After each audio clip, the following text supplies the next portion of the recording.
Доходы из отходов. В многоквартирном доме Сыктывкарской орбиты может появиться экопункт. Так называют помещение, в которое жители дома несут отсортированный мусор. Напомню, в прошлом году подобный сортировочный пункт появился в Эжве. Площадка уже зарекомендовала себя как образцовая.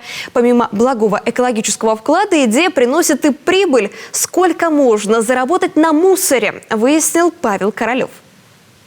Выбросить нельзя, переработать. Запятую в нужном месте жители дома 50 по проспекту Бумажников поставили еще в январе прошлого года.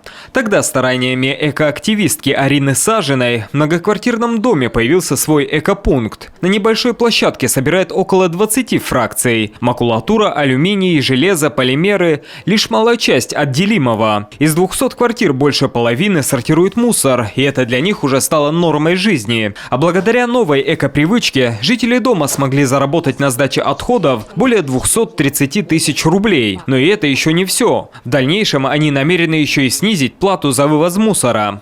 Конечно, нужно построить нам закрытую площадку. И еще не только для того, чтобы это было красиво, но мы хотим еще уменьшить наши налоги.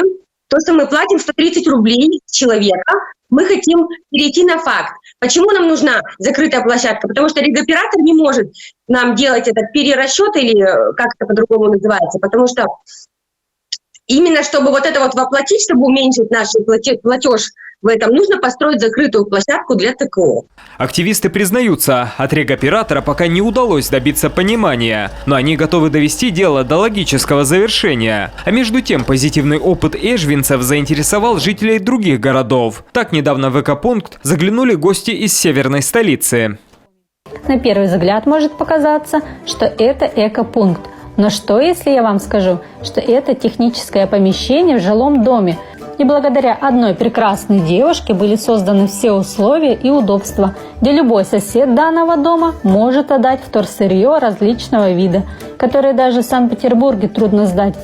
Как известно, заразителен не только плохой, но и положительный пример. Экоактивисты предлагают организовать точку раздельного сбора и в столичной орбите, в доме номер 24 по улице Малышева. Администрация города даже подыскала нужное помещение. Теперь все упирается в желание жильцов. Но среди них нашлись и скептики. Мол, экопункт превратится в еще одну мусорку. Появится неприятный запах. Да и кто это все будет потом вывозить? По словам руководителя экоцентра «Дырнас» Константина Морокова, на первом этапе трудностей не избежать. Но потом сортировка мусора для жильцов дома войдет в привычку. Ну и, конечно же, неприятного запаха в экопункте точно не будет. А отсортированный мусор организации, занимающиеся его переработкой, готовы сами забирать.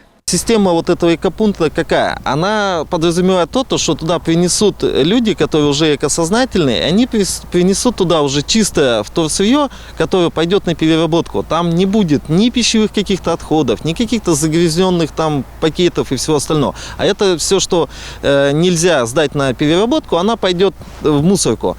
Да, там должен человек, конечно, присутствовать, чтобы какие-то недоразумения быть, но в самом большинстве случаев все там чисто, аккуратно, красиво, и там никакого такого, понимания помойки нету.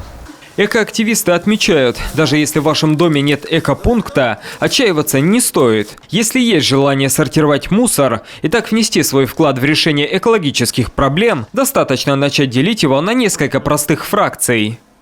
Как говорится, нужно всегда начинать с самого себя. И, как говорят экоактивисты, ничего сложного в переработке и в сортировке мусора нет. Для начала стоит хотя бы начать отделять пищевые отходы от пластика. Поэтому пищевые отходы мы отдельно выкидываем.